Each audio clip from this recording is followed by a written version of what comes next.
pour le lancement donc, de la compétition Challenge Cup avec la CONEF. Je voudrais d'abord remercier le président de la CONEF et la CONEF de m'avoir choisi comme parrain de cette édition, la deuxième édition de Challenge Club. Un parrainage que j'accepte avec beaucoup de dévotion, avec beaucoup de passion, avec beaucoup de plaisir, parce que au-delà de ma casquette de DTN, je suis un Sénégalais, un technicien, un entraîneur, qui a commencé à jouer au football comme ces jeunes que vous avez, dans les rues, dans les quartiers, pour devenir effectivement un footballeur et avoir une licence dans un club.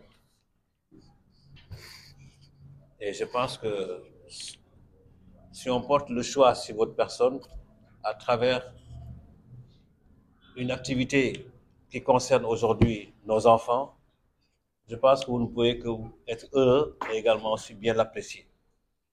Et c'est pourquoi vraiment je vous remercie, Alpha, et tous les membres du bureau, et bien sûr tous les éducateurs qui travaillent avec vous.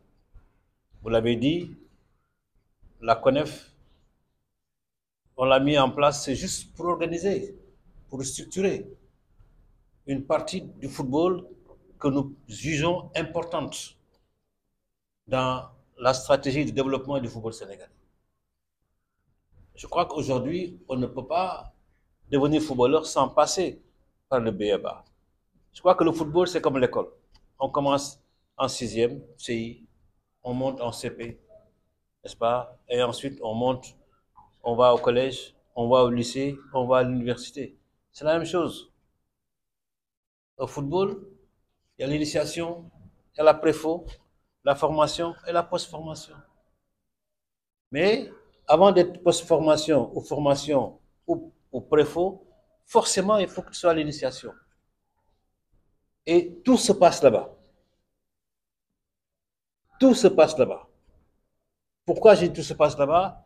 C'est qu'aujourd'hui, moi, dans ma vision du développement du football, j'ai compris très tôt que avant de parler de l'élite, il faut parler de la masse d'abord. Là où peut-être l'élite surgit. Parce que l'élite sort à partir d'une masse. Mais si la masse n'est pas bien organisée, si la masse n'est pas bien faite, on n'aura pas une bonne élite. Donc pour moi, le premier chantier pour moi, c'était effectivement de réorganiser et d'organiser les écoles de foot. Ils étaient organisés parce qu'il y avait des tout-tanks, des structures, n'est-ce pas, à gauche, à droite. Mais moi, dans mon esprit, j'ai dit, il faut fédérer. Il faut arriver à sorte que toutes les écoles de football se groupent dans une structure et qu'on puisse harmoniser nos positions, nos conceptions de travail, n'est-ce pas, et permettre à nos jeunes d'être pris en charge très tôt. Parce que ce qui est dramatique, c'est qu'en fait, on agit sur un jeune alors qu'on n'a pas véritablement les outils pour le faire. On n'a pas les connaissances techniques pour le faire. On n'a pas les connaissances tactiques pour le faire. On fait faire exactement ce qu'on me faisait quand j'étais joueur. Mais l'entraînement, ce n'est pas ça. Ce n'est pas de la C2B. L'entraînement, il est différent. L'entraînement que je peux mettre sur celui-ci est différent sur l'autre. Ce n'est pas parce que simplement j'étais joueur ou j'aime le football que forcément je peux entraîner des jeunes pour leur permettre de progresser. Et c'est pourquoi, donc, pour moi, la première chose d'abord, c'est qu'il faut les organiser. Et c'est ainsi que, et cette organisation, elle n'est pas partie de moi-même d'ailleurs, parce que Amsetou, qui était DTN, en son temps, l'avait commencé. Et quand j'étais nommé DTN, j'ai discuté avec lui, j'ai dit que moi, c'est un chantier pour lequel il faut que je le reprenne. On a fait une première réunion avec les écoles de foot. La deuxième réunion devait effectivement arriver à la constitution de la structure, n'est-ce pas? Mais malheureusement, comme il a expliqué, il y a eu des incompréhensions. Mais j'ai demandé à ce que la réunion continue, en dehors de la structure de la fédération, mais par rapport à vous-même. Et je pense que vous pouvez échanger et discuter et peut-être trouver un moyen de pouvoir vous organiser et fédérer toutes les écoles de football. Et alhamdulillah, ça s'est bien passé parce que après, ils se sont réunis à Kaolack pendant 2 ou 3 jours, n'est-ce pas? Ils ont monté leur statut, hein? Et après, ça a pris la forme qu'il fallait. Et jusqu'à aujourd'hui, effectivement, la CONES existe bel et bien. Et pour nous, DTN, ce qu'on devait faire, c'est en fait, c'est assurer la formation de ceux qui interviennent au niveau des écoles de foot. Parce que ça, c'était une priorité. On ne peut pas aujourd'hui avoir un football d'élite si ceux qui interviennent au niveau des jeunes n'ont pas la capacité et également aussi l'étude de pouvoir bien les former. Parce qu'un enfant, ceux qui viennent sur eux en début, c'est eux qui le transforment en bien, en mal. Et si c'est en mal, ça continue comme ça pour lui, malheureusement. Le rectifier, ça va être difficile. Donc, il faut qu'on fasse tout pour au moins, sur les 100% des jeunes qu'on a, qu'on arrive au moins à gérer les 70% pour bien les former. Et pour ça, il faut former les éducateurs. C'est pourquoi, je ne sais pas si vous regardez, depuis 5 ans, on a beaucoup investi sur la licence D. Beaucoup. Aujourd'hui, on est presque 2000 licenciés D. Mais surtout ceux qui sont au niveau des écoles de foot. Parce que nous estimons que c'est là-bas où il faut mettre effectivement le truc. Quand les gens m'ont parlé de la licence A, je me disais que je ne suis pas encore dans ça.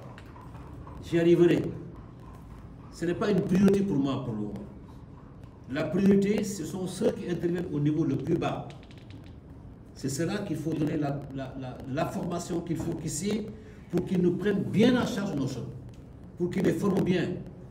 Et je pense qu'aujourd'hui, sur les résultats que nous obtenons aujourd'hui, parce que ce sont ces jeunes qu'on vous prend, qui sont dans les académies, dans les clubs et partout, et qui sont répertoriés au niveau des sélections nationales et qui donnent les résultats aujourd'hui qu'on a. Mais ça a commencé par vous d'abord. Si vous n'étiez pas capable de bien les former, ils ne seraient pas aujourd'hui ce qu'ils sont aujourd'hui. Et on serait incapable aujourd'hui de monter des équipes nationales capables de gagner. Donc, c'était la priorité de la formation des éducateurs des écoles de football. Mais on ne peut pas le faire de manière éparse. Il faut qu'on ait une porte d'entrée. Et la seule porte d'entrée, c'est la CONEF. Et nous allons continuer à le faire. J'ai demandé à Alpha de me faire des besoins encore de formation au niveau des éducateurs. Et nous allons encore continuer à organiser des licences D pour que tout le monde puisse effectivement au moins quand même avoir la capacité d'avoir les connaissances, n'est-ce pas, essentielles, requises pour être un bon entraîneur, pour être un bon éducateur. Et aujourd'hui, la CONEF constitue pour nous, pour la fédération, une partie importante du football, comme les navetas, comme le futsal, comme l'UH, comme le corpo.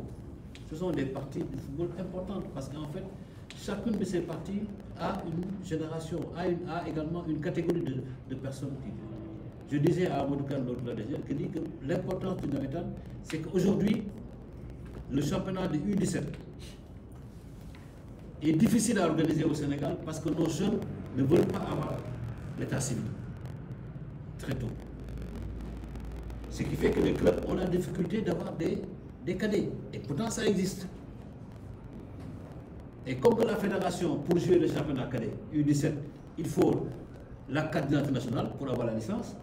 Donc, vous comprenez aujourd'hui que beaucoup de jeunes aujourd'hui ne veulent pas faire la carte d'identité pour effectivement éviter de...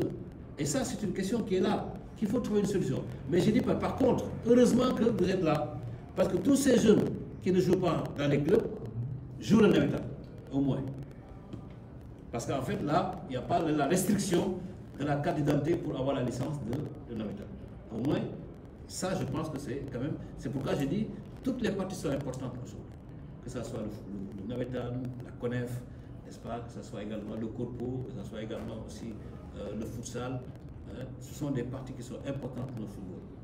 Mais encore une fois, je pense que plus important encore, moi, c'est cela qui démarre avec ceux qui deviennent demain les footballeurs de demain. Cela sont importants. C'est pourquoi le choix porté sur ma personne, c'est le choix qui est porté sur l'ensemble des éducateurs, sur l'ensemble des entraîneurs, sur l'ensemble de la fédération. Le président de la fédération, Lucien Senghor, c'est le premier défenseur de la CONEF, de la structure.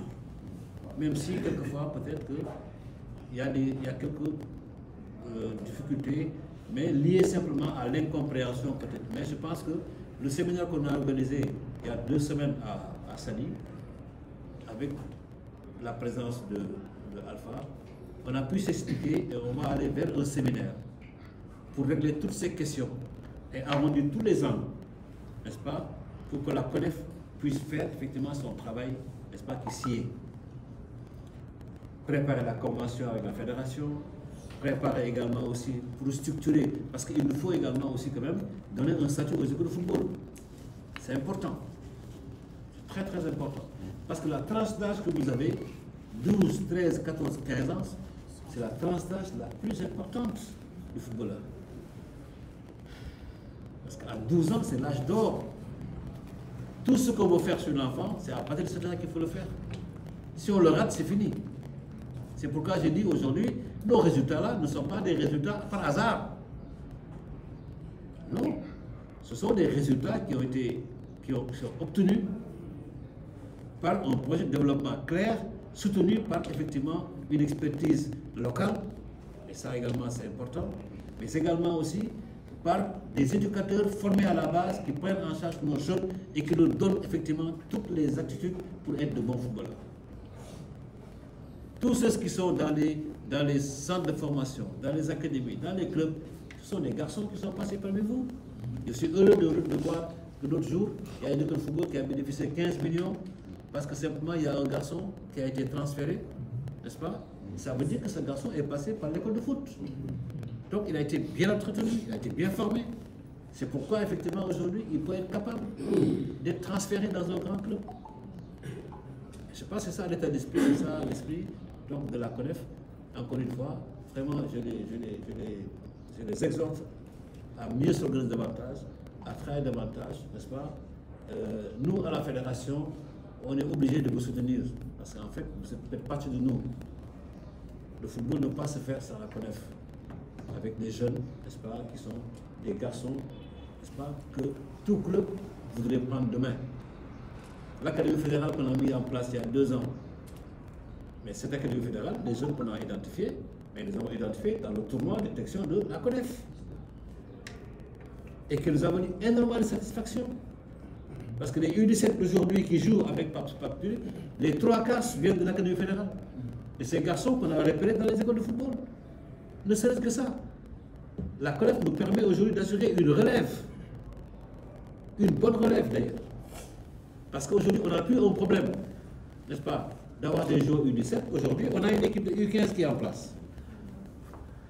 Qui proviennent d'où, ces jeunes, et de chez vous.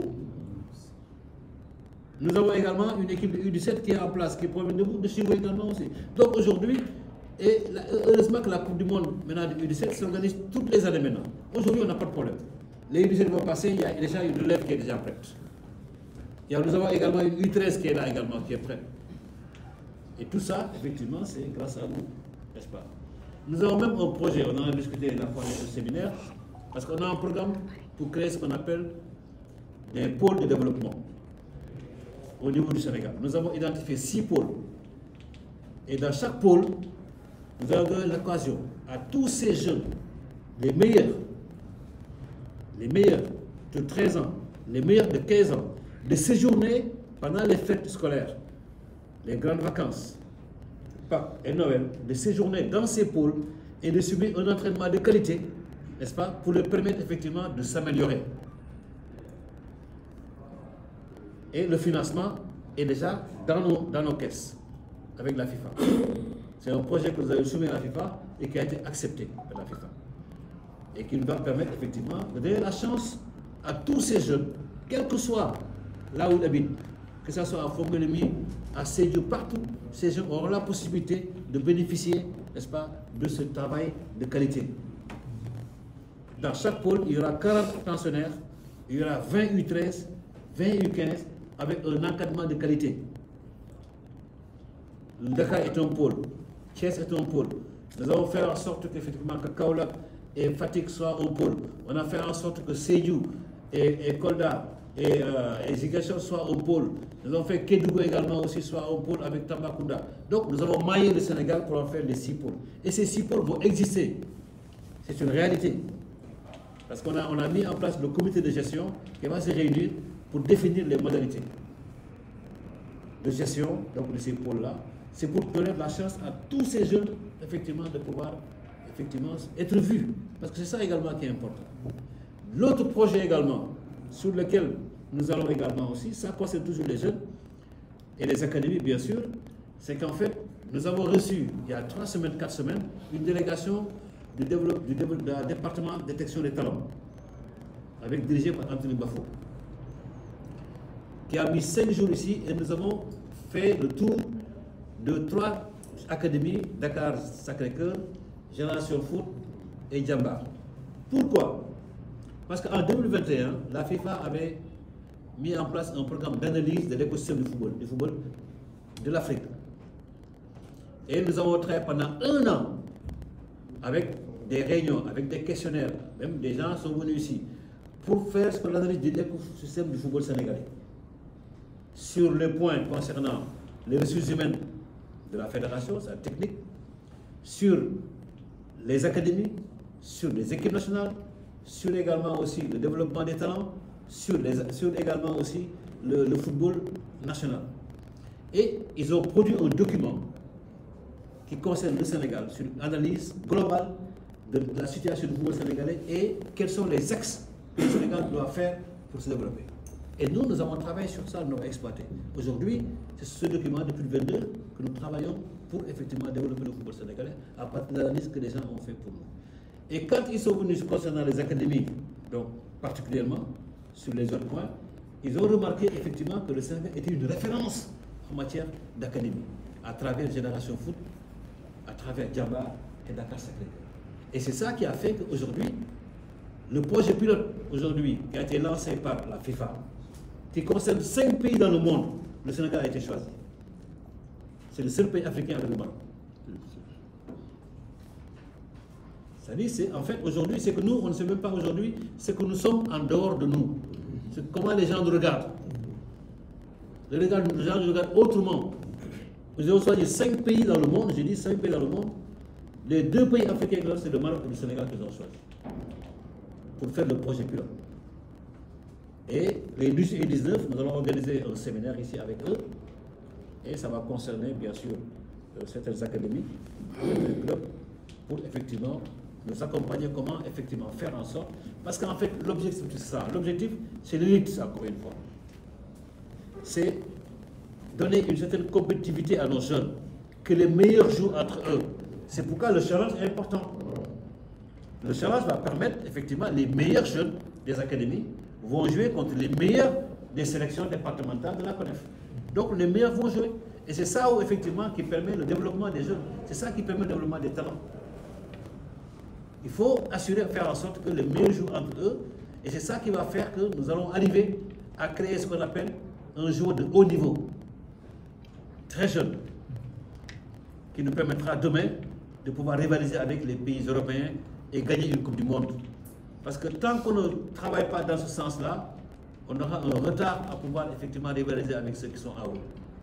Il nous faut donner à nos jeunes très tôt cette compétitivité, de jouer entre les meilleurs entre eux, de faire le meilleur choix également aussi. Mais ensuite, surtout, d'assurer une bonne formation de nos éducateurs et de nos entraîneurs. Parce que ça, c'est important. Et heureusement qu'aujourd'hui, le Sénégal dispose de 20 formateurs d'entraîneurs, tous licenciés en B, qui ont été formés pendant 2 ans par la FIFA et qui sillonnent actuellement le Sénégal pour tous les stages de licence D et C. Vous les rencontrez dans les stages. C'est les Diaby, hein, c'est les Luquet, c'est tous ceux que vous voyez effectivement qui sont aujourd'hui, on est capable d'organiser 5 licences C en même temps, à la même heure. Parce qu'on a des formateurs qui sont capables de le faire. On n'a pas besoin d'attendre. Tout de suite, on peut organiser 5 stages au Sénégal en licence C et avoir les formateurs pour le faire. Parce qu'en fait, comme on dit, pour avoir de bons joueurs, il faut avoir de bons formateurs. Il faut avoir de bons entraîneurs. Et pour avoir de bons entraîneurs, il faut avoir de bons formateurs.